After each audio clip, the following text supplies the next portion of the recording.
Bismillahirrahmanirrahim.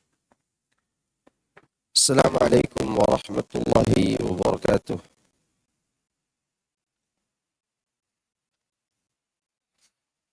Innal hamdalillah nahmaduhu wa nasta'inuhu wa nastaghfiruh wa na'udzu billahi min shururi anfusina wa sayyiati a'malina.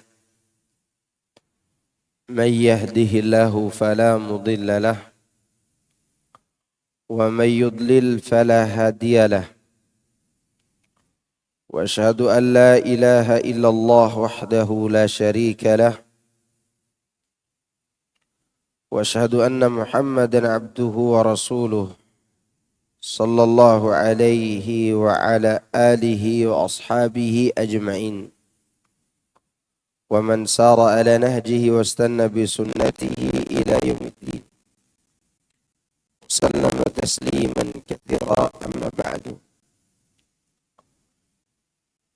Ya ayyuhalladzina amanu taqullaha haqqa tuqatih wa la tamutunna illa wa antum muslimun.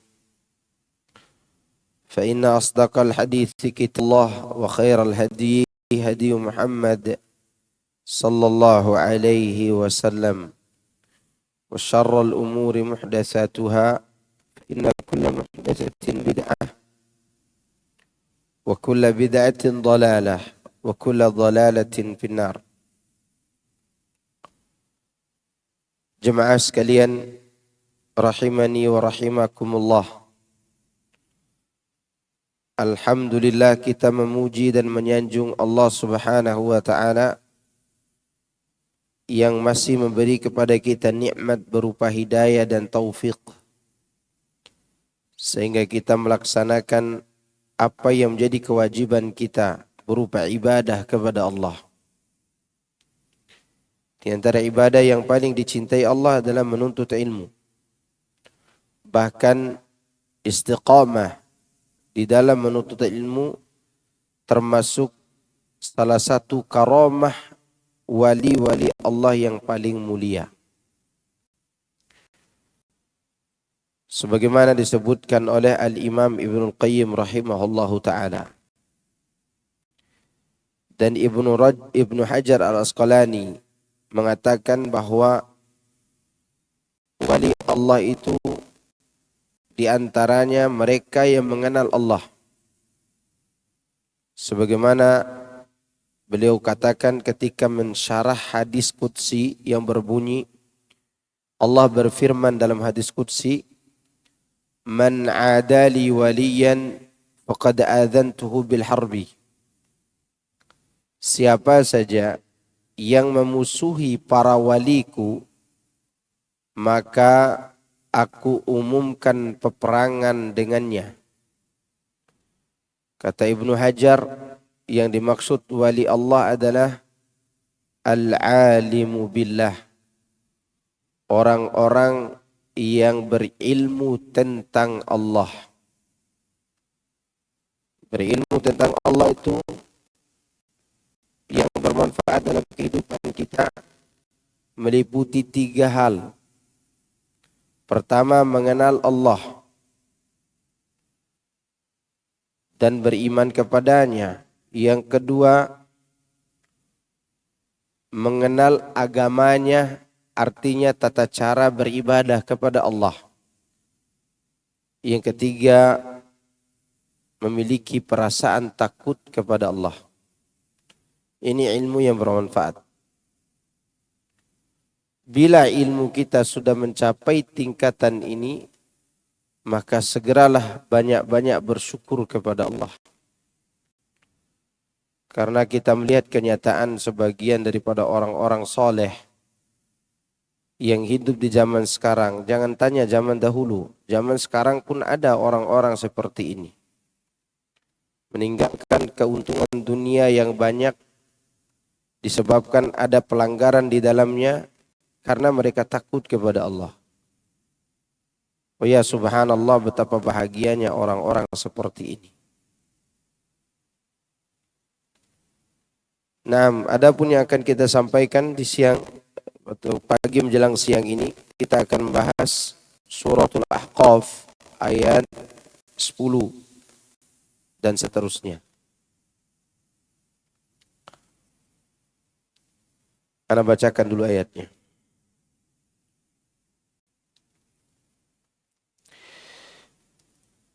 A'udzu billahi minasy syaithanir rajim.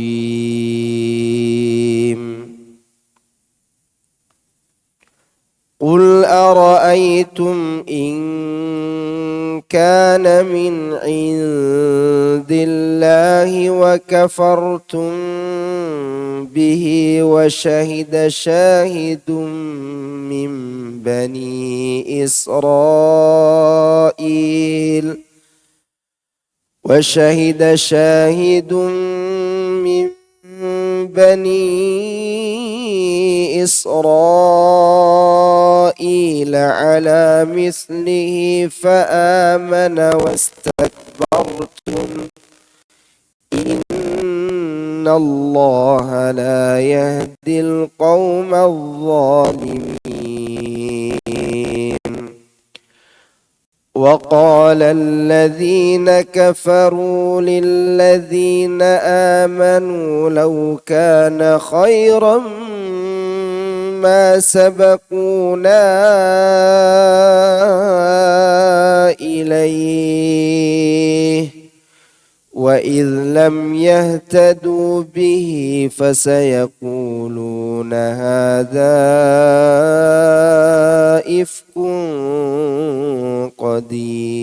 قديم ومن قبله كتاب موسى إماما ورحمة وهذا كتاب مصدق لسانا عربيا وهذا كتاب مصدق لسانا عربيا لينذر الذين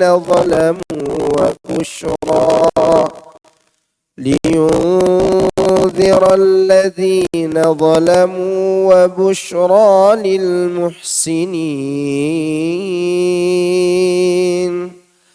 إن الذين قالوا ربنا الله ثم استقاموا فلا خوف عليهم ولا هم يحزنون أولئك أصحاب الجنة خالدين فيها جزاء بما كانوا يعملون. ووصينا الإنسان بوالديه إحسانا حملته أمه كرها ووضعته كرها وحمله وفصاله 30 شهرا حتى إذا بلغ أشده وبلغ 40 سنة قال رب أوزعني أن أشكر نعمتك التي أنعمت علي وعلى والدي وأن أعمل صالحا ترضاه وأصلح لي في ذريتي إني تبت إليك وإني من المسلمين. أولئك الذين نتقبل عنهم أحسن ما عملوا ونتجاوز عن سيئاتهم في أصحاب الجنة وعد الصدق الذي كانوا يوعدون.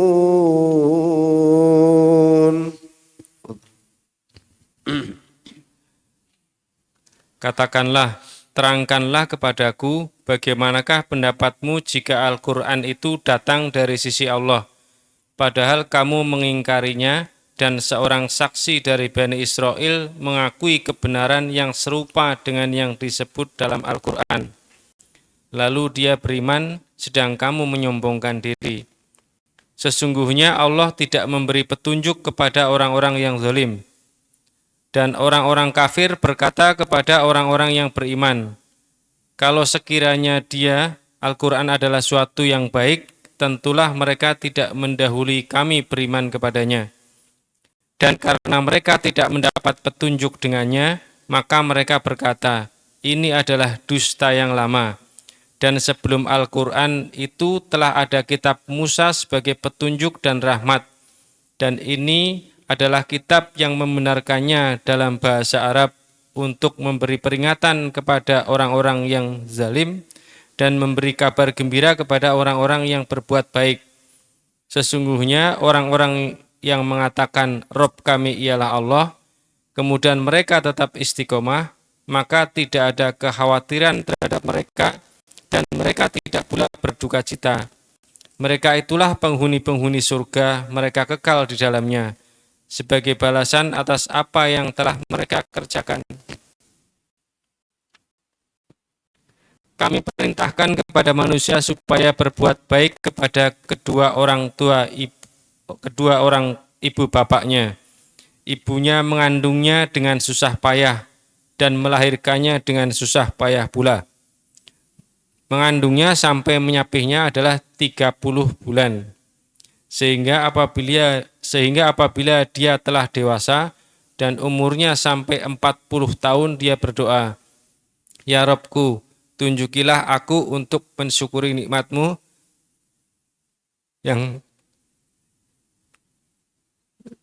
dan kepada ibu bapakku, dan supaya aku dapat berbuat amal.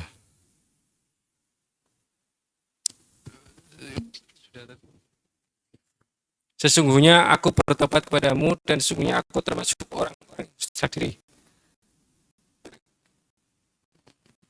Mereka itulah orang-orang yang kami terima dari mereka amal yang baik yang telah mereka kerjakan, dan kami ampuni kesalahan-kesalahan mereka bersama penghuni-penghuni surga sebagai janji yang benar yang telah dijanjikan kepada mereka. Barakallahu fikum.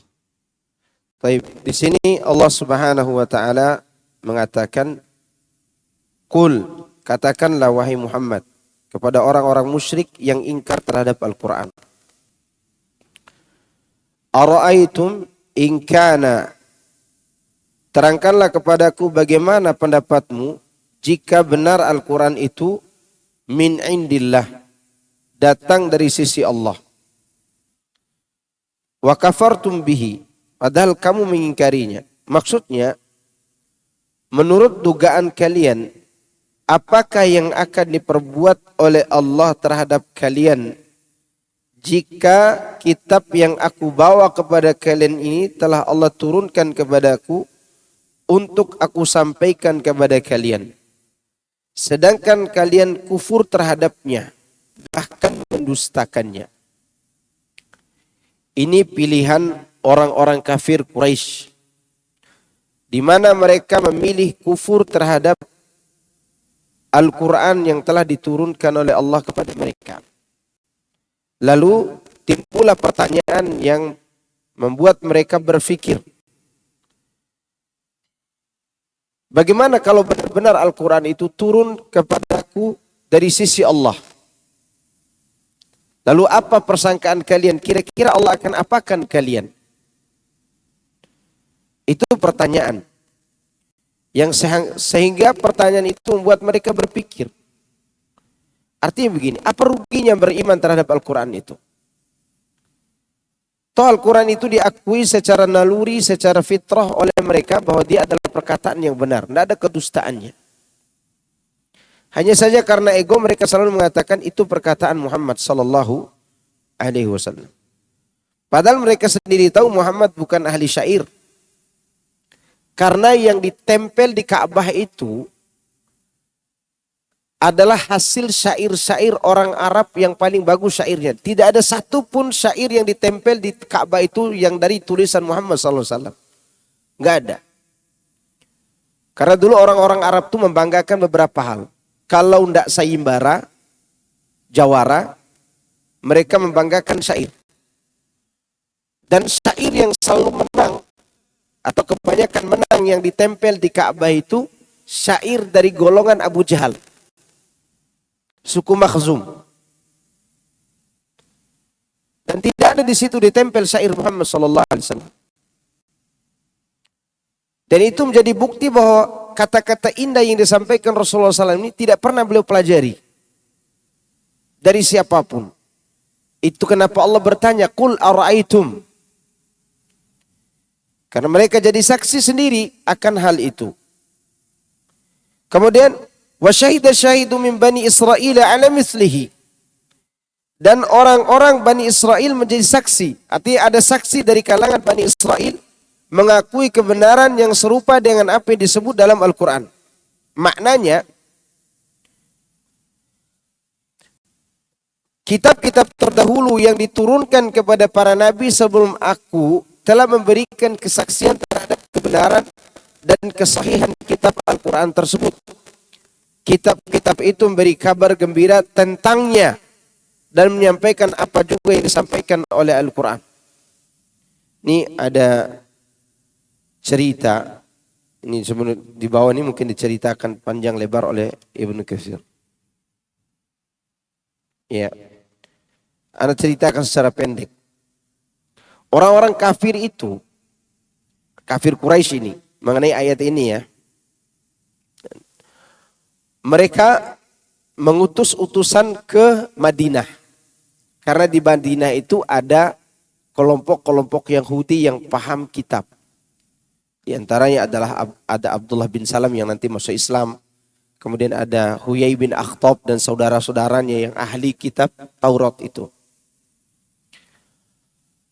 Orang-orang Arab ini ingin membuktikan bahwa apa yang dikatakan Muhammad SAW ini adalah sesuai dengan apa yang ada dalam kitab terdahulu. Berangkatlah orang-orang, salah satu atau beberapa orang dari kalangan Quraisy ke Madinah waktu itu. Ini Nabi belum hijrah ini. Masih di Mekah. Belum hijrah.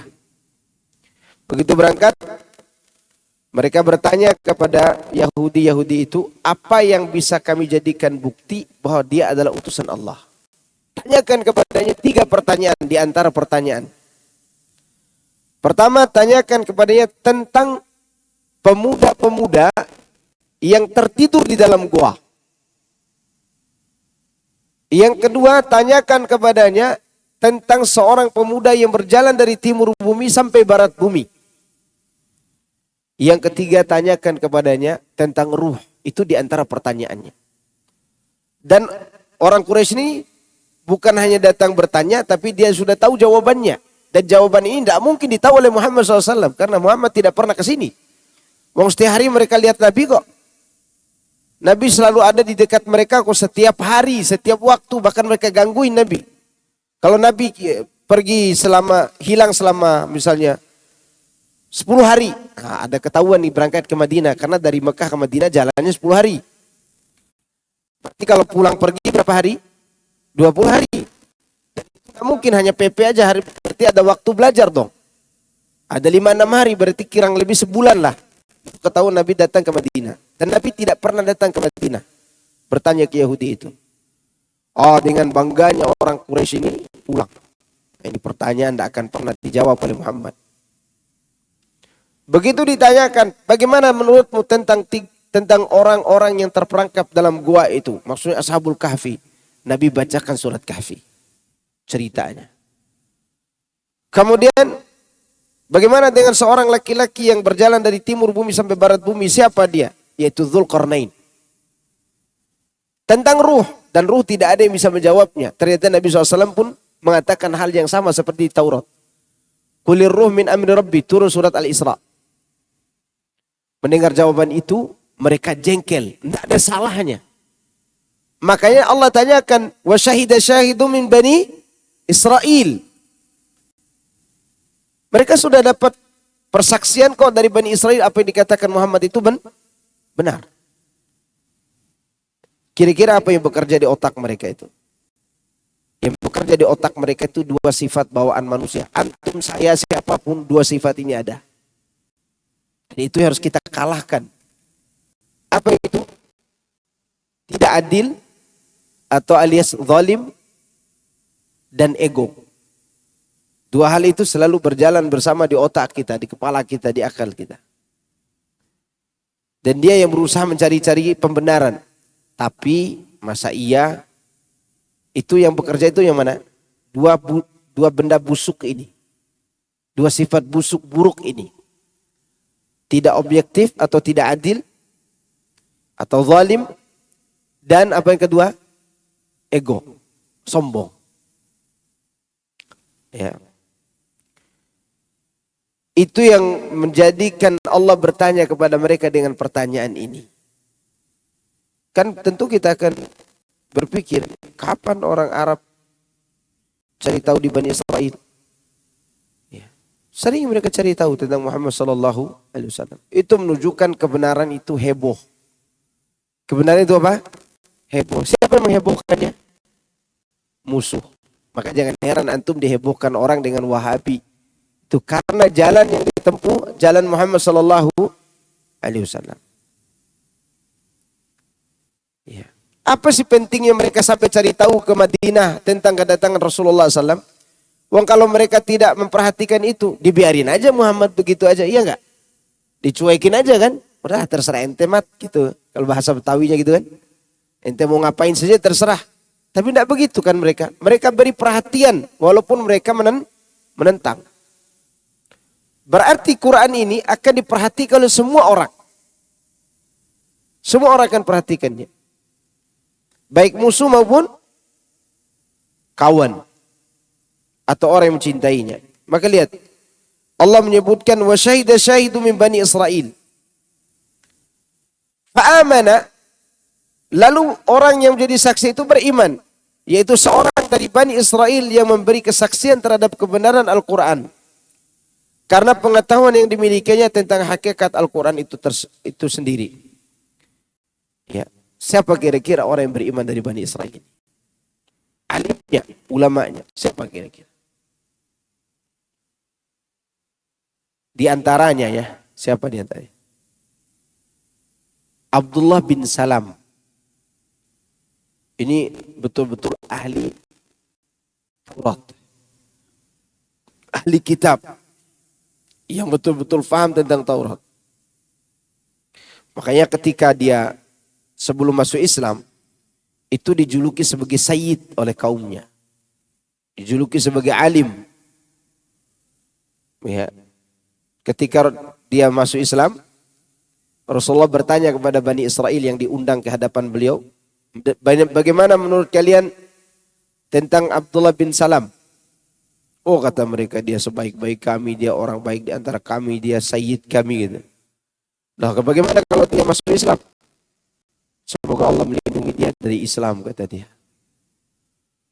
Begitu kata Rasulullah kepada Abdullah bin Salam, keluarlah engkau, keluarlah Abdullah bin Salam. Tadi kan sembunyi Abdullah bin Salam. Didengar pujian kaumnya. Lalu Abdullah bin Salam tiba-tiba mengatakan asyhadu an la ilaha illallah wa asyhadu anna Muhammadur Rasulullah. Oh ini seburuk-buruk kami, orang hina di antara kami kata mereka. Berubah 180 derajat. Dia beriman. Itu di antara yang mengimani Al-Qur'anul Karim. Wastakbartum, sedangkan kalian menyombongkan diri. Nah, seperti kita katakan tadi. Apa yang buat mereka tidak menerima kebenaran yang mereka tahu ini? Ego, sombong. Sombong. Yani kalian menolak mengikutinya. Masruk berkata, maka orang yang memberi saksi itu beriman kepada Nabi dan kitabnya, sedangkan kalian, wahai orang Arab, kafir kepada Nabi dan kitab kalian. Innallaha la yahdil qaumadz zalimin. Nah, tadi disebut sombong, sekarang disebut apa? Zalim. Lengkap gak kedua-duanya? Lengkap. Sesungguhnya Allah tidak memberi petunjuk kepada orang-orang yang zalim. Pemberi saksi ini menunjukkan jenis, mencakup Abdullah bin Salam dan juga yang selainnya. Nah, kita sudah jelaskan tentang Abdullah bin Salam itu. Alasannya ayat ini turun di Mekah sebelum Abdullah bin Salam masuk Islam. Dan ayat tersebut seperti ayatnya yang lain. Wa idza yutla 'alaihim qalu amanna bihi innahu al-haqqu min rabbina inna kunna min qablihi muslimin. Kata ahlul kitab, dan apabila dibacakan Al-Quran kepada mereka, mereka akan berkata, kami beriman kepadanya. Sesungguhnya Al-Quran itu adalah suatu kebenaran dari Rabb kami. Sesungguhnya kami sebelumnya adalah orang-orang yang membenarkannya. Jadi sebelum mereka masuk Islam, mereka sudah membenarkan. Coba antum lihat orang-orang mu'alaf yang cerdas itu. Begitu masuk Islam, tiba-tiba bisa baca Quran. Berarti sebelumnya mereka belajar apa? Quran. Sedangkan bapak-bapak yang umurnya sudah 50 tahun belum bisa baca Quran. Ajib gak? Mereka ahli kitab itu belajar. Imam Malik menceritakan dari Abu Nadr, dari Amir bin Sa'ad, dari ayahnya, dia berkata, aku tidak mendengar Nabi SAW berkata kepada seorang pun yang berjalan di muka bumi bahwa dia termasuk penghuni surga kecuali kepada Abdullah bin Salam. Beliau mengatakan Abdullah bin Salam penghuni surga. Maksudnya ini yang didengar oleh Amir bin Sa'ad. Dia pun berkata, dan berkenaan dengan ini turunlah ayat wa syahida syahidu min bani Israel ala mislihi. Taib. Diriwayatkan oleh Imam Bukhari, Muslim dan Nasa'i dari Malik. Demikian pula yang diutarakan Ibnu Abbas, Mujahid, Ad-Dhahak, Qatadah, Ikrimah, Yusuf bin Abdullah bin Salam, Hilal bin Yasaf, As-Suddi, Al-Thawri, Malik bin Anas dan Abu Zaid. Menurut mereka orang itu adalah siapa tadi? Wa syahida syahidu min bani Israel, Abdullah bin Salam. Ya. Yang semisal dengan Abdullah bin Salam, sebelum masuk Islam dia sudah yakin bahwa Al-Quran itu kebenaran dari Rabb-nya. Siapa? Ada yang meyakini sebelum Rasulullah hijrah tapi dia akhirnya juga kafir. Ada yang meyakini tapi belum masuk Islam, sudah yakin duluan. Siapa?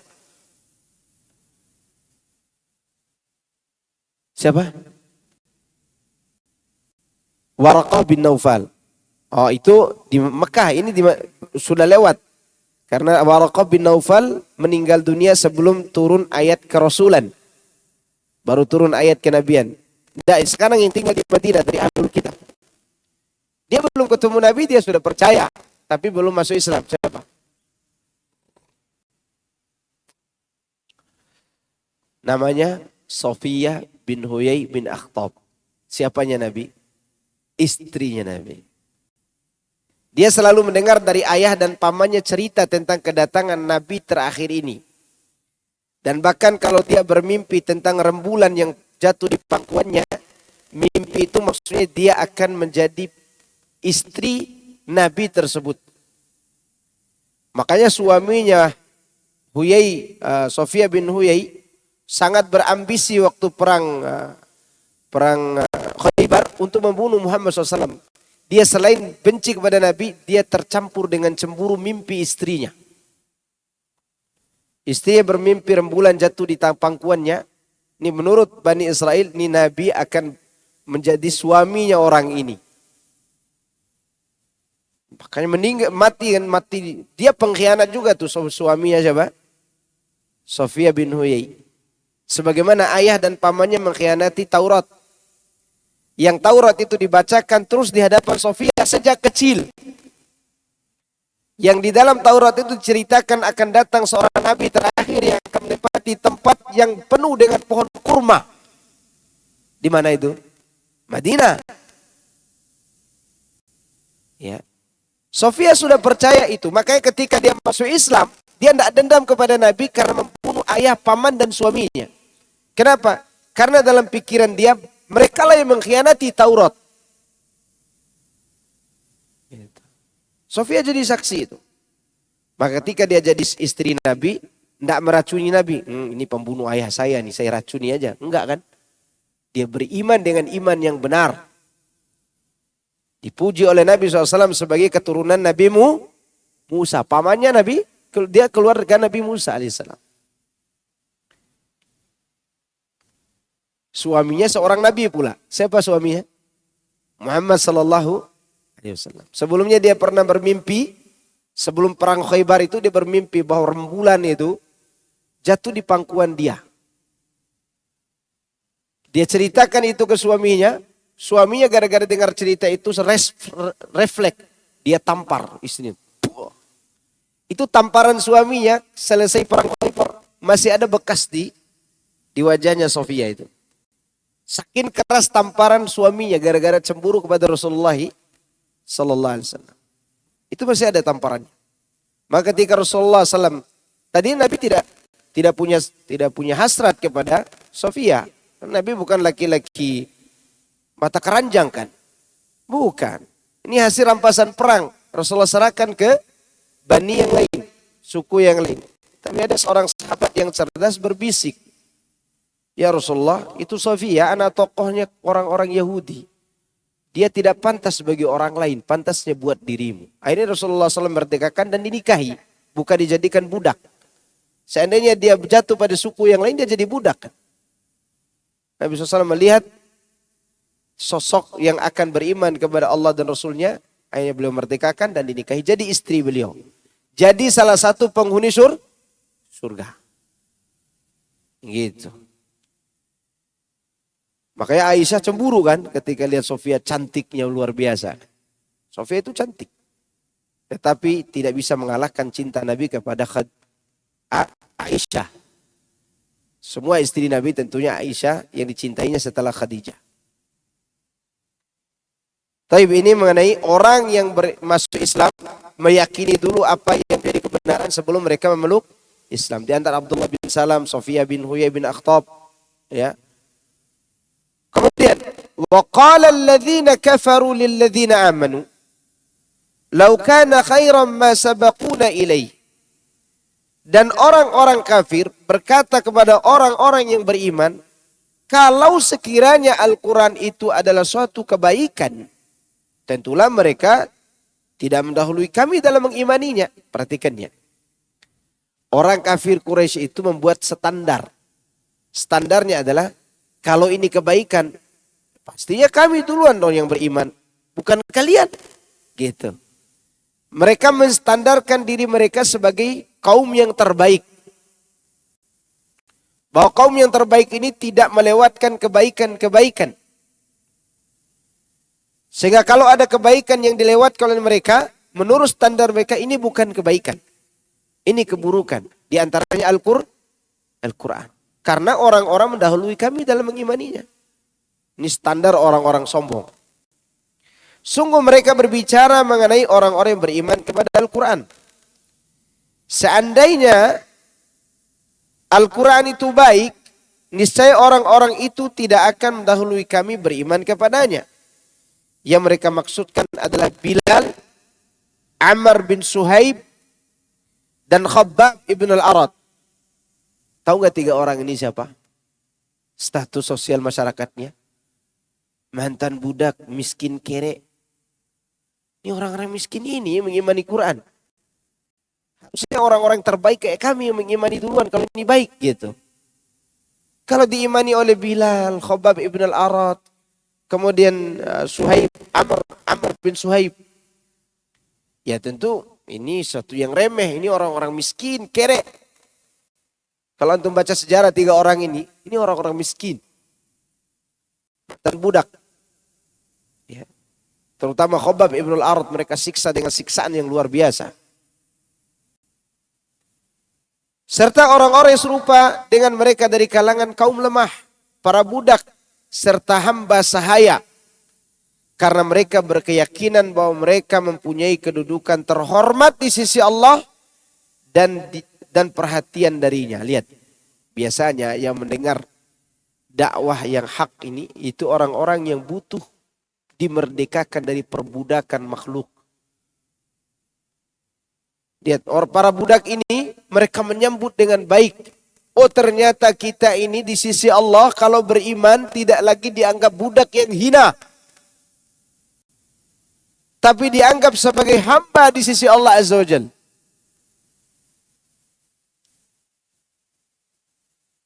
Padahal mereka telah melakukan kesalahan yang nyata, begitu nyata. Itu orang-orang kafir tadi melakukan kesalahan.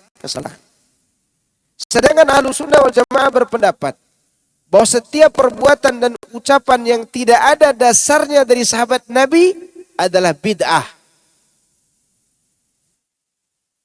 Lihat, yang tidak menerima keimanan para sahabat Nabi itu siapa? Kaum Quraisy. Yang tidak beriman dengan apa yang dibawa oleh para sahabat Nabi dari Nabi SAW ini di zaman sekarang mirip siapa? Mirip orang Arab Quraisy.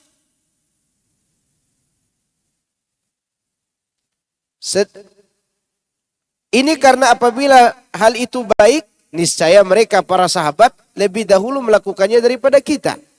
Sebab mereka tidak pernah mengabaikan suatu kebaikan pun kecuali mereka telah lebih dahulu melaksanakannya. Ini kaidah yang dipakai oleh ulama-ulama kita zaman sekarang setelah Ibnu Katsir. Lau kana khairan lasabaquna ilaihi.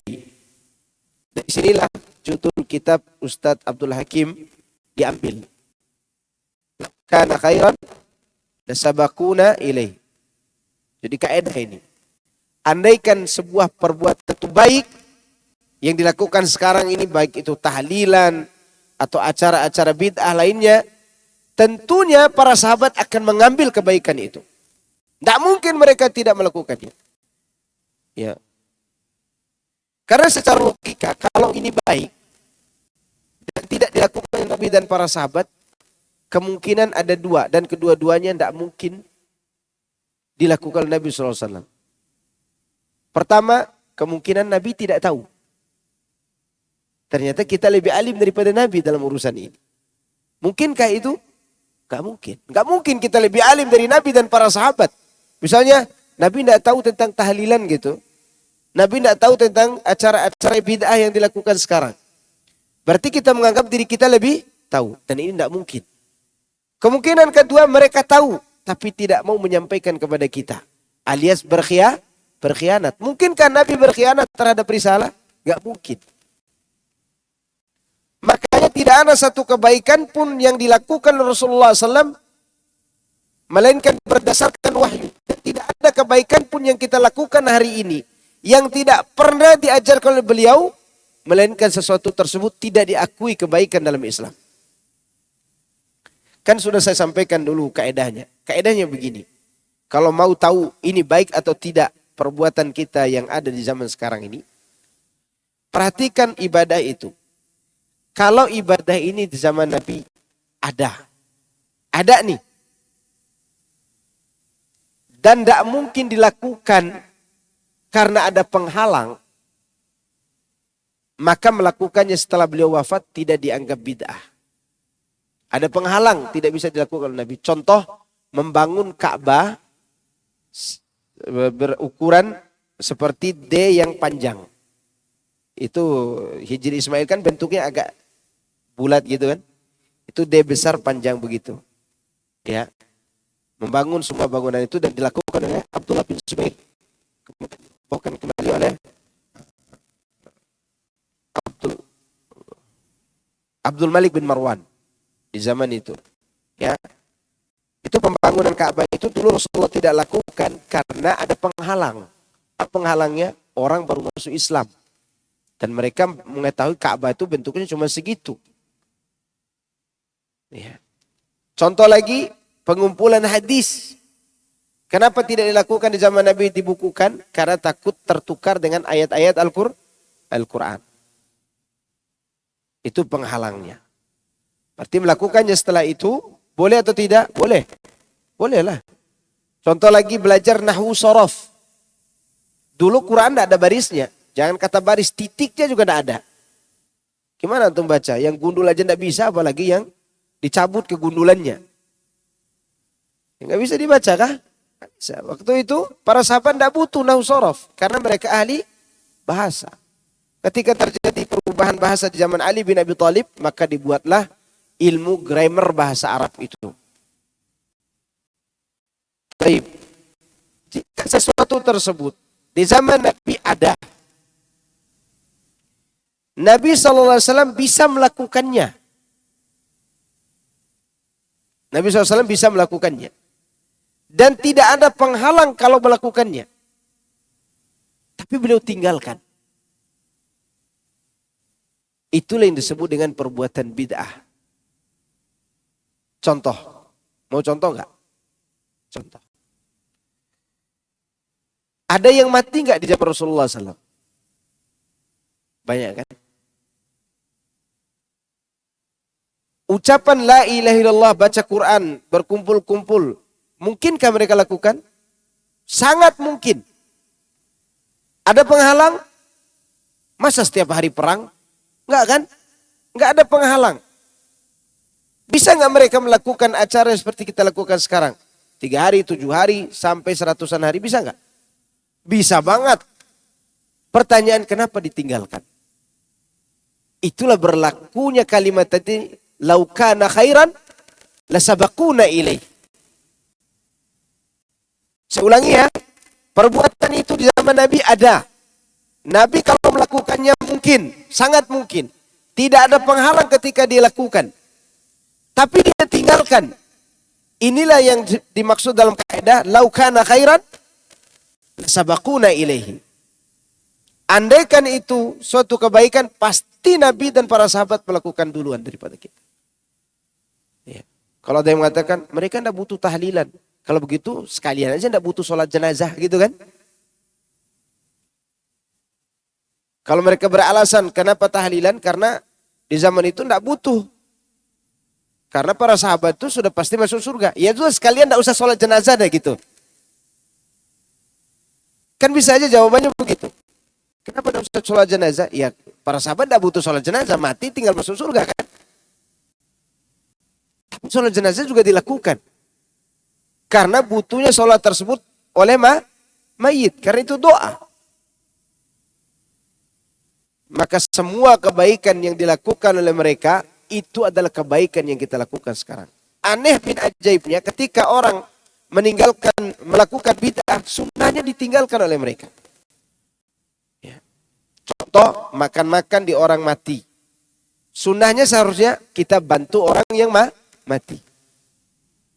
Itu sunnahnya dimatikan. Maka oleh karenanya bagus sekali kaidah ini. Dan kaidah ini tidak diterima oleh mereka. Karena dianggap ini perkataan siapa? Ini perkataan Imam Ibnu Katsir kok. Ya, mungkin mereka tidak pernah belajar bahasa Arabnya. Belajar bahasa Indonesia kayak kita baca terjemahan kayak gini. Bahasa Arabnya lau kana khairan lasabaquna ilaih. Seandainya perbuatan itu baik, pasti para sahabat dahulu kita. Maka itu tidak diterima oleh orang Arab Quraisy. Perbuatan para sahabat. Wa idlam yahtadu bihi, dan karena mereka tidak mendapatkan petunjuk dengan Al-Quran, fasayaquluna hadza ifkun qadim, maka mereka akan berkata ini adalah dusta orang lama, yaitu kebohongan yang sudah lama atau diwariskan dari orang-orang yang terdahulu. Artinya mereka merendahkan Al-Quran dan orang-orang yang berpegang padanya. Demikianlah kesombongan yang pernah disabdakan Nabi SAW, batrul haq wa ghamtun nas. Sombong itu apa? Menolak kebenaran dan meremehkan orang lain. Lengkap nggak mereka itu? Sekali mereka menolak Quran dan meremehkan orang yang berpegang dengan Quran. Ya. Makanya orang-orang Syiah itu, saking ekstrimnya kesombongan mereka, mereka meremehkan orang yang membawa Quran Quran kepada Nabi Muhammad SAW. Siapa? Jibril. Untuk menolak Quran ini, mereka menggibahi Jibril lah gitu bahasa kita. Mengaibi Jibril. Apa kata mereka? Jibril itu keliru bawa wahyu. Seharusnya dibawa kepada Ali bin Abi Thalib, kok dibawa kepada Muhammad. Mereka seakan-akan mengatakan Muhammad itu tidak pantas jadi nabi gitu. Mereka tidak sadar itu. Atau mereka sadari.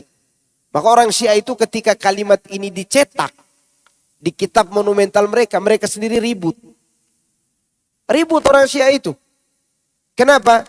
Karena kalau kitab ini dicetak dan disampaikan oleh Habib Hussein yang ada di TV YouTubers itu, pasti ketahuan Syiahnya. Yang disampaikan oleh Habib itu adalah kitab dakwah, bukan kitab monumental. Berani mereka sampaikan seperti kita, kitab dakwah, kitab monumental begini. Mereka punya kitab tafsir yang Tafsirul Qum. Di dalam kitab itu juga disampaikan kalimat tersebut. Mereka punya kitab namanya Faslul Khitab fi Tahrifi Kalam Rabbil Arbab. Di kitab itu juga disebutkan kalimat itu, bahwa Jibril pengkhianat.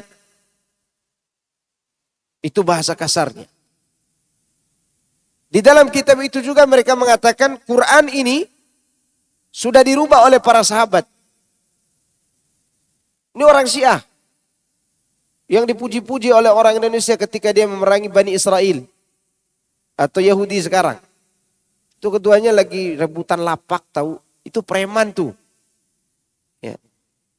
Mereka menghina-hina Quran ini. Maka dikatakan oleh mereka yang tidak beriman, wa illam yahtadu bihi fasayquluna hadza ifun qadim. Dan selalu demikian. Mau dia Yahudi, mau dia musyrik, mau dia ahli bid'ah, seakan-akan mereka katakan Quran itu cerita-cerita kalian. Saya punya pengalaman pribadi di sini. Waktu saya berumur masih muda sekali, sekarang pun masih muda, cuma tidak sekali sekarang. Ya, udah lewat sekolahnya gitu. Waktu itu ada bapak-bapak tidak terima saya tidak melakukan acara seperti mereka lakukan. Karena waktu saya muda dulu diperhatikan orang. Banyak tingkah saya dulu tuh. Banyak sekali tingkah. Ketika saya mengaji ini diperhatikan orang. Ya. Kok Mas Kuri itu sudah berubah gitu. Nggak mau begini dan begitu. Seperti kita lakukan. Pada suatu hari saya tidak bisa ngomong karena saya tidak tahu agama waktu itu. Belum ke pondok pesantren juga. Akhirnya saya dibisik oleh teman saya, kamu tunjukin ayat ini saja nanti kalau ditanya lagi orang. Surat Al-Maidah ayat ketiga tentang kesempurnaan Islam. Tidak boleh ditambah-tambah lagi. Hanya itu yang bisa Anda lakukan. Karena ketika saya masuk pondok, Anda belum bisa baca Quran. Iya. Tapi bisa baca terjemahan yang warna coklat itu dari Depak. Nah, waktu itu ditunjukilah. Ini Pak ayatnya segitu kan. Ke takmir masjid waktu itu. Apa? Itu Quran buatan kamu itu, kata dia begitu. Saya tunjuk, ini Departemen Agama Pak.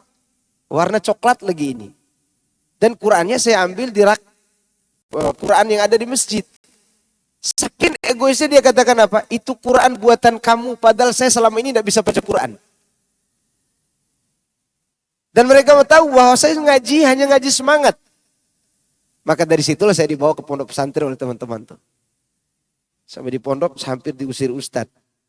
Karena tidak bisa baca Quran dapat beasiswa gitu. Tahu kenapa dapat beasiswa? Waktu di camp ini cerita dikit ya supaya antum tidak bosan aja.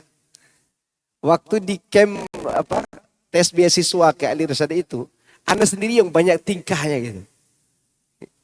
Banyak tingkah ini itu gitu. Akhirnya si pewawancara ente lulus gitu. Lulus beasiswa. Ya, sampai di pondok dikatakan 6 bulan ente ada perubahan diusir dari pondok. 8 bulan saya juara 1 lomba bahasa Arab. Tapi tidak paham apa yang bisa saya sampaikan itu. Ya. Ini betul ini. Ya, itu sekedar info aja. Tapi ini menunjukkan bahwa tidak semua orang yang membaca Quran menerima isi Quran. Walaupun dia muslim. Lihat bagaimana mereka katakan ini ifkun qadim, kata orang kafir. Orang kafir itu mengerti. Ini tidak mungkin dongeng yang diceritakan Muhammad. Tadi sudah saya sampaikan di awal. Di Ka'bah itu hanya orang-orang tertentu yang menggantungkan syairnya. Dan tidak ada syair Muhammad. Tidak ada cerita Muhammad sallallahu alaihi wasallam. Dan mereka tahu Muhammad SAW buta huruf. Artinya mereka merendahkan Quran ini. Sebagaimana Rasulullah SAW katakan dalam hadis tadi. Wa min qablihi kitab Musa. Dan sebelum Al-Quran itu telah ada kitab Nabi Musa. Kitab apa itu? Taurat. Imaman wa rahmatan. Wa hadha kitab. Kitab Nabi Musa itu sebagai petunjuk dan rahmat. Dan ini adalah kitab yaitu Al-Quran. Musaddiqun. Yang membenarkannya. Artinya kitab-kitab yang turun sebelumnya. Dibenarkan oleh Al-Quran. Tapi Al-Quran dalam lisan apa? Lisanan Arabiyah. Dalam bentuk bahasa Arab. Yakni sangat fasih, lagi jelas dan gamblang. Makanya ketika Abu Jahal sama ketua geng yang ngomong, ini Quran ini syair ya? Bukan, kata ketua geng. Masih ingat gak ketua gengnya Abu Jahal? Nah itu kan ketua geng tuh kadang gak tahu. Buzzernya tahu, seperti sekarang kan kita tahu buzzer Abu Janda kan. Ketua gengnya antum tahu gak siapa? Kurang dikenal. Di balik Abu Jahal ada ketua geng namanya Khalid bin Al-Walid. Al-Walid ibn Mughirah. Walid bin Al-Mughirah. Al-Walid bin Mughirah ini suku Makhzum. Sukunya Abu Jahal. Dia yang membantah Abu Jahal. Ketika Abu Jahal mengatakan Muhammad penyair. Enggak. Kau tahu di Mekah ini tidak ada orang yang paling bagus syairnya melebihi syair aku, kata dia. Kau tahu, semua orang Mekah tahu syair aku yang terbaik. Dan itu bukan susunan syair. Terlalu jujur untuk dikatakan syair. Karena syair itu pasti ada bohongnya. Itu kata dia. Karena kalau untuk mengindahkan sebuah syair, kadang orang harus berbohong. Lihat. Liyunzira alladhina zalamu wa bushra lil muhsinin. Karena jelasnya Al-Quran itu, Rasulullah menggunakannya untuk apa? Untuk memberi peringatan kepada orang-orang zalim dan sebagai pemberi kabar gembira bagi kaum yang berbuat baik. Artinya membawa peringatan bagi orang kafir dan berita gembira bagi orang-orang yang beriman. Kemudian selanjutnya Allah katakan keutamaan orang yang istiqamah. Innal ladzina qalu rabbuna Allah thumma istaqamu. Sesungguhnya orang-orang yang mengatakan Rabb kami adalah Allah, lalu mereka istiqamah. Istiqamah di sini sampai mati, sampai wafat. Yakni penafsiran ayat ini telah dikemukakan sebelumnya di surat Fussilat ayat 30. Udah lewat kan? Lewat gak surat Fussilat? Belum. Nanti insya Allah ditafsirkan. Secara ringkas. Yang dimaksud banyak penafsiran dari para ulama. Di antara penafsiran Abu Bakar As-Siddiq radhiyallahu anhu. Beliau mengatakan orang-orang ini bertauhid kepada Allah, tidak berbuat syirik sampai mati. Ada yang menafsirkan orang-orang ini beristiqamah di atas Islam. Dan semuanya bermuara istiqamah di atas agama yang mulia ini. Demikian juga penafsiran Abul Aliyah. Nanti akan ada di penafsiran surat Fussilat ayat 30 itu. InsyaAllah. Mudah-mudahan Allah memberi kita umur yang panjang yang diberkahi oleh Allah Azza wa Jalla. Apa yang akan mereka dapatkan karena istiqamah itu? Fala khaufun alaihim. Maka tidak ada rasa takut bagi mereka. Yakni dalam peristiwa yang akan mereka hadapi. Antum perhatikan ya kalimat. Kalau di dalam surat Fussilat. Alla takhafu wa la tahzanu. Menggunakan kata kerja. Kadang digunakan kata kerja. Kadang digunakan kata isim. Di sini digunakan kata isim. Fala khaufun alaihim. Kalimat ini menggambarkan. Kalau dalam surat Fussilat itu. Kita tahu. Allah takhafu itu pada saat menghadapi kematian. Pada saat menghadapi akhirat. Di sini kan tidak disebut akhiratnya mana. Tetapi terkandung dalam kalimat kata isim itu bahwa ini berkaitan dengan akhirat. Di mana kata isim ini tidak berkaitan dengan waktu. Artinya selamanya kalian tidak akan takut. Di mana orang tidak takut selamanya? di surga. Maksud ayat ini adalah kalian pasti masuk surga. Orang yang istiqomah itu pasti masuk surga. Karena kalimat yang Allah gunakan dalam surah Al-Ahqaf ini digunakan kata isim yang artinya tidak ada lagi kaitannya dengan waktu. Artinya tidak takut, kadang aman, kadang takut, kadang aman, kadang takut. Itu keadaan sebelum masuk surga. Tapi kalimat fala khaufun ini betul-betul dihilangkan rasa takut itu selama-lamanya. Berarti di mana tempatnya? Di surga. Seakan-akan Allah ingin katakan, sesungguhnya orang-orang yang istiqam mengatakan Rabb kami adalah Allah, kemudian istiqamah, mereka pasti masuk surga. Karena di surga tidak ada rasa takut dan kesedihan itu. Bahkan sebelum masuk surga pun para nabi masih gelisah kan. Nafsi, nafsi kata para nabi. Di mahsyar ketika dimintai syafaat, mereka mengatakan, nafsi, aku khawatir terhadap diriku. Karena belum masuk surga. Berarti sekali lagi ayat ini menggambarkan orang-orang ini masuk surga. Ini keutamaan yang luar biasa. Walahum yahzanun, dan mereka tidak akan berduka cita atas segala yang mereka tinggalkan. Mereka tidak takut menghadapi mati. Mereka juga tidak sedih karena meninggalkan dunia. Karena ini kaitannya dengan sakratul maut. Maka di dalam surat Fussilat disebutkan, alla takhafu wa la tahzanu. Jangan takut, penafsirannya setelah ini ada keamanan bagi kalian. Demikian juga disebutkan dalam tafsir Tabari. Demikian juga disimpulkan dalam tafsir Sa'di.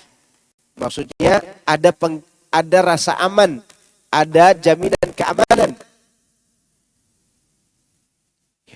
Kira-kira apa yang terjadi waktu kita mati sehingga malaikat perlu mengatakan demikian? Gelap, sempit. Gelap, sempit. Kerasnya kematian pasti mendatangkan dua keadaan. Siapapun orangnya, mau beriman, mau kafir, mau baik, mau buruk, mau jahat, mau mabok, semua akan menghadapi dua keadaan ini. Takut, sedih karena gelap dan sempitnya himpitan kematian, maka disebut dengan sakratul maut.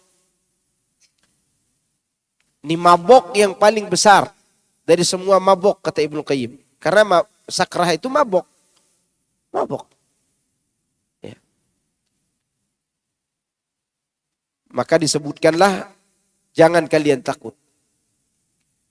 Ulaika ashabul jannah. Ini untuk menghilangkan kesedihan itu, Allah beritahukan bahwa mereka adalah calon-calon penghuni surga. Ashabul jannah. Ashabul jannah, sahib, disebutkan sahib jadinya. Sahibnya surga. Yang tidak akan terpisah dari surga. Terus akan berada di mana? Di dalam surga. Khalidina fiha. Mereka kekal di dalamnya. Jazaan bima kanu ya'malun. Sebagai balasan atas apa yang telah mereka kerjakan. yakni amal perbuatan itu merupakan sebab tercapainya rahmat serta kesempurnaannya untuk diri mereka. Lihat kalimat terakhir ini. Berarti amal kita ini tidak bisa membayar surga. Gak bisa. Gak bisa dipakai untuk bayar surga. Emang kita bisa bayar seperti kita makan mie goreng gitu? Gak bisa. Bahkan sampai disebutkan dalam riwayat Imam Ahmad, andai ada orang terlahir langsung bisa ibadah kepada Allah. Lahir. Begitu dia keluar langsung jadi imam sholat. Ya. Dia tidak pernah beribadah karena ria, tidak pernah sum'ah, tidak pernah maksiat. Dia taat kepada Allah, tidak pernah ujub. Dia tawadu, taat dan seterusnya sampai umur 80 tahun. Dari awal dia lahir sampai dia mati, gak pernah dia tinggalkan ketaatan kepada Allah. Lalu dia mati nanti di hari kiamat, dibangkitkan di hari kiamat. Diberikan kepadanya surga, maka dia melihat dia tidak pernah berbuat baik sedikit apapun, saking banyaknya balasan. Lalu amal ini untuk apa? Amal ini untuk mencari perhatian Allah. Seandainya ya, kita masuk surga gara-gara amal kita, enggak cukup. Sejak kapan antum mengaji dan saya mengaji? Sejak kapan kita sholat? 30 tahun kemudian kita kemana? 50 tahun kemudian antum di mana? Mungkin kita baru ngaji 10 tahun, 15 tahun. Lalu sisanya kemana? Penuh dengan maksiat. Kalau mau dihitung-hitung, banyakkan dosa apa maksiat? Apa taatan? Banyakkan dosa. Ternyata ada momen-momen tertentu, sikap perbuatan kita ini mengundang rahmat Allah.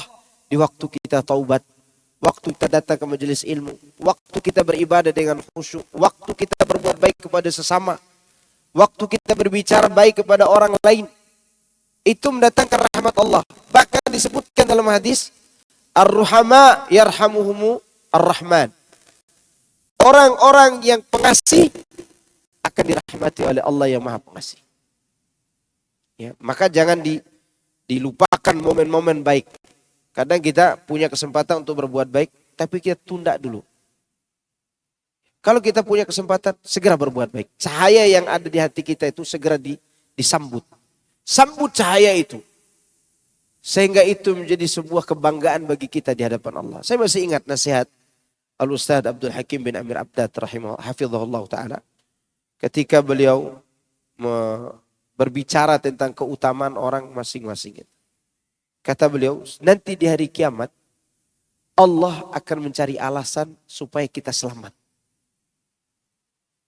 Dia cari tahu amal mana yang kita bisa andalkan di hadapannya yang menjadi sebab Allah merahmati kita. Maka oleh karena itu, di antara nasihat beliau yang masih saya ingat, kalau kita melihat orang berbuat bid'ah, bid'ahnya kita bantah. Jangan menjustis orangnya. Karena boleh jadi birrul walidain dia lebih baik daripada kita. Boleh jadi sikap dia kepada orang lain lebih baik daripada kita. Infak dia lebih banyak daripada kita, lebih ikhlas daripada kita. Tapi kemungkarannya tetap kita ingkari. Ini menghilangkan kesombongan dari diri kita. Lihat bagaimana Allah mencari alasan itu. Bahkan kan ada orang nanti di hari kiamat datang membawa dosa sepenuh bumi. Tapi dia tidak pernah berbuat syirik kepada Allah, Allah datangkan ampunan sepenuh bumi. Ada orang yang ditimbang di timbangan keburukannya penuh dengan lembaran keburukan. Satu lembaran keburukan sejauh mata dia memandang. Ditanya oleh Allah, apakah kamu punya kebaikan? Ini menunjukkan Allah mencari tahu mana kebaikan yang mengundang rahmat Allah itu. Dia katakan, tidak ada ya Allah. Didatangkan bitokoh. Bitokoh itu kartu. Makanya bahasa Arabnya KTP, bitokoh syaksiyah. Ya. Ya, KTP. Kepanjangannya apa KTP? Kartu tanda penduduk. Ya. Bitokoh itu berisikan la ilaha illallah. Berisikan tauhid. Dia mengatakan bagaimana mungkin ini akan mengalahkan kesalahan saya. Diletakkanlah di situ. Maka itu yang mengalahkan keburukannya. Allah cari tahu alasan. Ada lagi orang yang saya masih ingat namanya Abu Muhammad kalau salah. Di zaman tabi'in. Orang ini miskin. Miskin, betul-betul miskin. Sampai suatu hari dia tidak punya makanan dan minuman untuk diri dan keluarganya. Miskin. Dia berangkatlah ke rumah temannya minta bantuan, mau hutang. Dia berhutang. Ternyata temannya juga lagi butuh. Dia pulang dari rumah temannya membawa sebuah roti. Yang dia bergembira dengan roti itu bisa kasih nafkah istri anaknya pada hari itu. Di dalam perjalanan pulang, ada dua orang yang sedang merengek-rengek minta roti di tangannya itu. Seorang wanita janda bersama anak yatim. Di belah duanya roti itu diberikan kepada janda dan anak yatim. Dia tidak sampai ke rumahnya, dia duduk di balik tembok rumah tetangganya merenungkan apa yang harus dilakukan. Setelah itu tiba-tiba datanglah orang dari kejauhan, ternyata temannya yang tadi dia minta hutang. Datang temannya itu memanggil, "Fulan, ini ada orang mencari engkau." "Siapa?" "Ini ada nih cari engkau.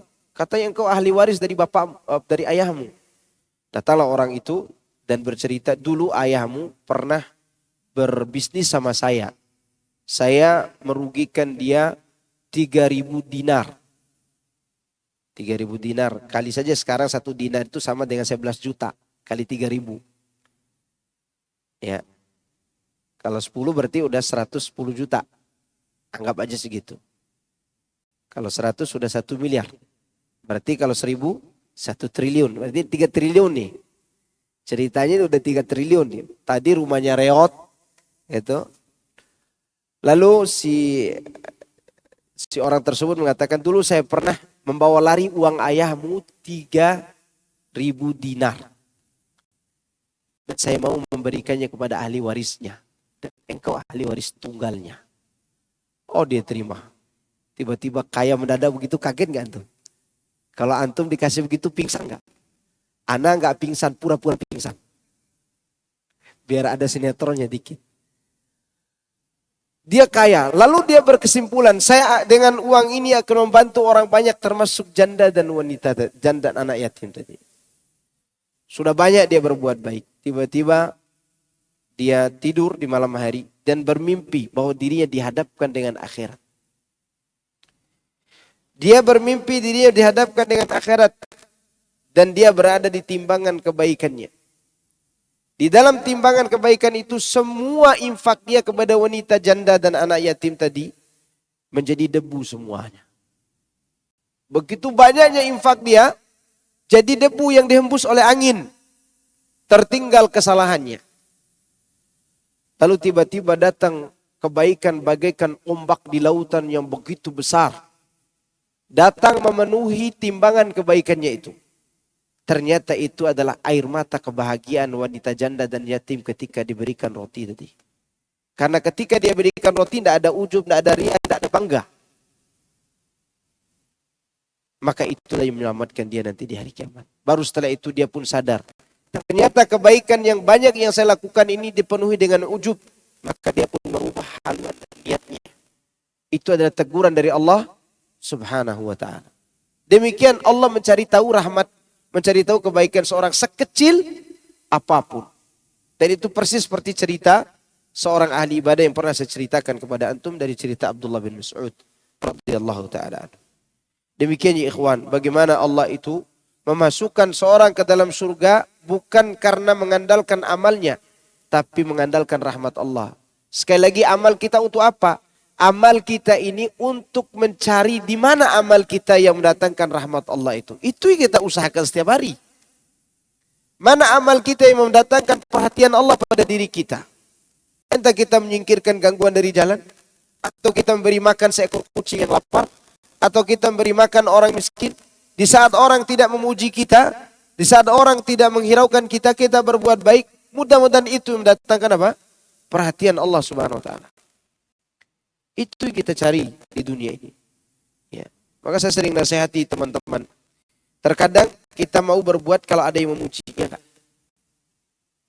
Memuji. Contoh, ini bukan lagi rahasia bagi kita.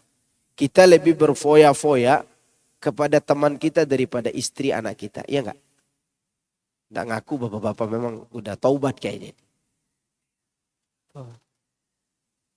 Kenapa? Karena teman-teman itu sering memuji dan dia tidak tahu aib kita. Sedangkan istri anak kita tahu kekurangan kita di rumah. Dikasih masih diomeli juga. Gimana kita tidak kesel gitu kan? Dikasih masih diomeli, dikasih masih diomeli. Coba rubah haluan niat kita. Bahwa itu ujian bagi kita untuk menata kembali hati kita yang ikhlas kepada keluarga kita.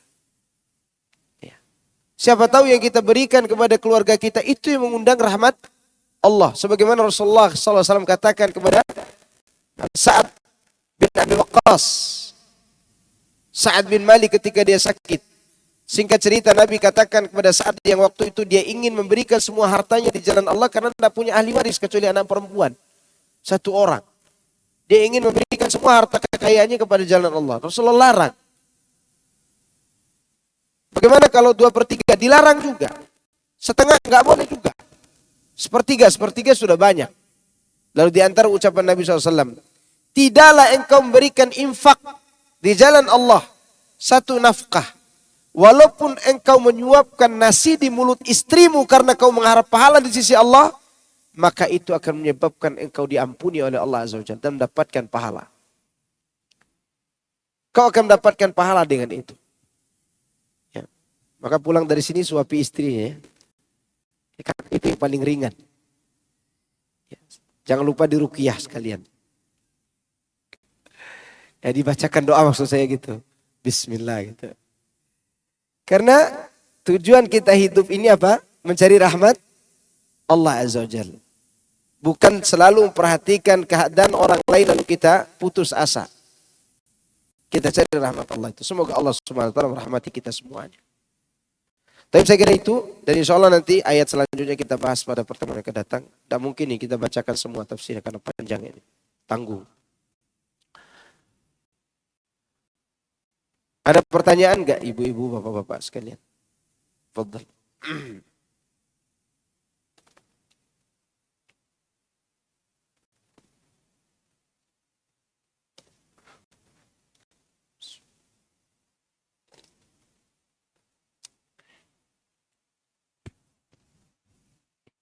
Mohon izin Ustaz. Fadhal.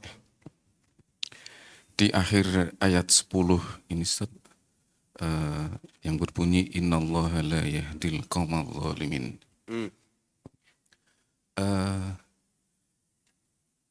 Ayat ini yang saya pahami tadi dari Ustaz adalah berbicara tentang orang-orang kafir Quraisy yang susah mendapatkan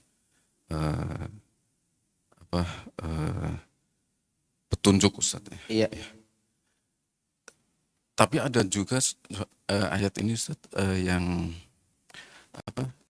ada sahabat yang ternyata juga yang dulunya seorang yang zalim Lalu masuk Islam. kemudian masuk Islam. Contoh yang paling gampang adalah Umar bin Khattab yang Tuhannya saja sampai dimakan katanya, yang terbuat dari roti, ceritanya seperti itu. Bagaimana ayat ini, apakah enggak bertentangan dengan itu? Kemudian yang lain lagi Ustaz, ada ayat yang menyatakan innaka latahdi man ahbabta walakinallaha yahdi man yasha. Iya. Apa makna Yahdi di sini dan Yahdi yang lain berbeda-beda Ustaz? Mohon Baik, penjelasannya. barakallahu fiikum.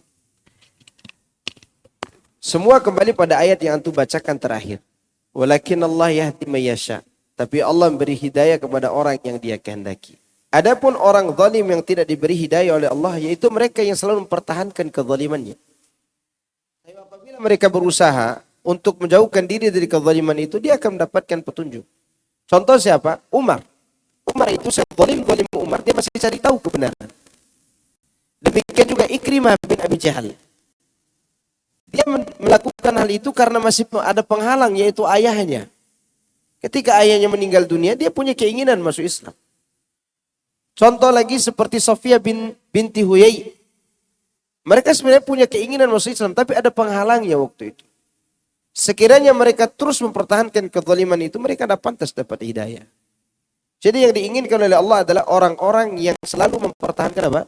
Kezalimannya. Lalu semuanya kembali kepada kehendak Allah, dan Allah Maha tahu hikmah di balik semua itu. Bahwa memang yang berhak memberi hidayah itu adalah Allah. Tapi Allah ceritakan di antara sebab Allah tidak beri hidayah, yaitu mempertahankan kezaliman dan ego. Jadi antum kalau baca sejarah Umar sebelum dia masuk Islam, ada sejarah baiknya. Dia orang yang sebenarnya orang yang cerdas dan santun, punya wibawa. Hanya saja ketika dia dengar ada ajaran baru kaget. Maka dia siksa orang-orang yang akan merusak ajaran yang dia anggap benar itu. Tapi di luar dugaan dia, ternyata yang benar itu ada di sisi Muhammad. Maka dia berpaling dari keburukan yang dia lakukan selama ini. Ya. Ada orang yang tahu ini benar, tapi dia tetap tidak mau melakukannya. Inilah orang zalim tulen yang tidak diberikan hidayah oleh Allah. Seperti siapa? Yahudi. Seperti siapa? Abu Jahal dan sukunya. Dia tahu Muhammad benar kok. Abu Jahal pernah keceplosan kok ngomong itu. Bahkan ketika Rasulullah membaca surat An-Najm, dia sujudkan. Menunjukkan bahwa fitrah dia sudah mengakui itu. Maka dia tidak pantas dapat hidayah. Ini coba antum baca sejarah Abu Jahal dengan Umar. Dua hal yang berbeda sebelum dia masuk Islam. Iya. Sama mungkin dengan ada orang ahli bid'ah nih. Dengan saya yang tidak tahu bid'ah itu apa misalnya. Tiba-tiba datang orang Wahabi gitu ngisi kajian di sini. Tentu reaksi saya sama dia sama kan. Tapi berbeda histori kita sebelumnya. Dia reaksi dengan tahu kebenaran, saya tidak tahu apa-apa. Saya membela agama saya gitu. Walaupun yang saya bela itu salah. Itu orang yang zalim yang tidak dapat hidayah. Nah setelah itu Allah, kita serahkan hidayah itu kepada Allah Subhanahu Wa Taala. Hidayah itu di sisi Allah Azza wa Jalla. Sekali lagi penyampaian berita tadi untuk kita awasi, jangan sampai kita berbuat karena itu menghalangi hidayah. Itu juga termasuk kalimat ancaman. Ancaman. Seperti sama dengan sabda Rasulullah SAW yang tidak akan bertaubat, Allah tidak mengampuni ahli bid'ah, artinya ancaman. Tapi kalau ada ahlul bid'ah yang bertobat, diterima enggak oleh Allah? Diterima. Taib, bolehkah dijama' asar dan maghrib? Enggak boleh. Enggak boleh dijama' asar dan maghrib. Yang dijama' itu zuhur dengan asar. Jamaknya ada 3 macam. Ada 3 macam. Ini tambahan jawaban. Namanya kalau kata para ulama, orang ditanya satu dijawabnya banyak. Ini dermawan dalam ilmu gitu. Teman-teman ini dermawan gitu. Jamak itu ada 3 kalau mau. Jamak takdim. Ditarik waktu asar ke zuhur. Ini kaitan dengan orang sakit atau safar ya. Yang kedua, jamak ta'khir. Yaitu melakukan sholat zuhur dan asar di waktu asar. Yang ketiga, jamak suri. Jamak suri itu menarik waktu zuhur ke asar. Selesai kita sholat zuhur, langsung masuk waktu asar. Ini namanya jamak suri. Ya. Dan itu bagus dilakukan oleh orang yang butuh mukim karena sakit. Mukim karena sakit. Dia jamak karena sakit gitu. Ya, dia ambil jamak suri. Zuhur mendekati waktu asar, mepet sekali. Apa jamaknya tadi? Jamak suri. Amannya jamak suri itu tetap sholat pada waktunya masing-masing. Tidak keluar waktu, tidak mendahulukan waktu sholat yang lain. Dan itu lebih bagus untuk mereka yang sakit di rumah. Tapi kalaupun dia mau lakukan jamak takdim, jamak takhir, tidak masalah juga. Lebih afdolnya apa tadi? Jamak suri. Tapi bolehkah apabila kita sudah menyolatkan jenazah di rumah mayit, lalu ikut mensolatkan lagi di masjid berjamaah? Boleh. Dijelaskan oleh ahli ilmu boleh. Tidak masalah. Ya, tidak masalah. Sujud sahwi setelah salam apakah harus berdiri dulu? Sujud sahwi setelah salam tidak perlu berdiri. Langsung sujud sahwi. Tapi setelah itu salam lagi. Coba nanti antum baca di pembahasan sujud sahwi di kitab Al-Wajiz. Dan itu kan yang paling mudah ditemukan. Dari Al-Wajiz fi fiqh sunnati wal kitabil ajiz. Bahwa sujud sahwi setelah salam, lakukan salam lagi setelah itu. Setelah 2 kali sujud. Cukup? Cukup ya? InsyaAllah. Berapa kali kita libur? 2 ya? 2 kali. Iya.